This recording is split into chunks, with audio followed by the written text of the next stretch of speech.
Hello সবাইকে, কেমন আছো সবাই? আশা করছি সবাই খুব ভালো আছো। চলে আসলাম আরেকটা নতুন মিনি ভ্লগ নিয়ে। আশা করছি ভিডিওটি তোমাদের ভালো লাগবে। এই যে আমার আজকের মিষ্টি ব্রাইডটিকে দেখছো, সে কিন্তু আমার স্টুডেন্ট, আর তার স্পেশাল দিনে আমার কাছে সাজতে এসেছে আমার স্টুডিওতে। আর ও কিন্তু আজকে টুকটুকে একটা লাল কালারের বেনারসি পরেছে আর বলেছে লিপটাকে রেড রাখতে। তো এইটুকুই ওর ডিমান্ড ছিল।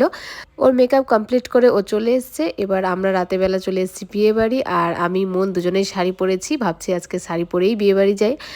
আমি, মুন, আমার হাজব্যান্ড আর আমার ভাই, আমরা চারজনই এসেছি বিয়েবাড়িতে। আর আর বিয়েবাড়িতে কিন্তু প্রচণ্ড পরিমাণে ভিড় ছিল। আর রেশমাকে তো দেখতে দারুণ লাগছিল স্টেজে বসে, মানে দারুণ লাগছিল। আর এখানে আমি রেশমাকে গিফট দিতে গেছি, তো ও বলছে দিদি আমার সাথে দুটো ফটো তুলো। তো সেইভাবেই আমি ডিএসএলআর দিয়ে ফটো তুলছিল আর কি।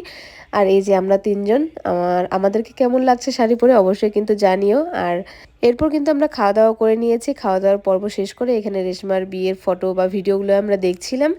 তো কেমন লাগলো ভিডিওটা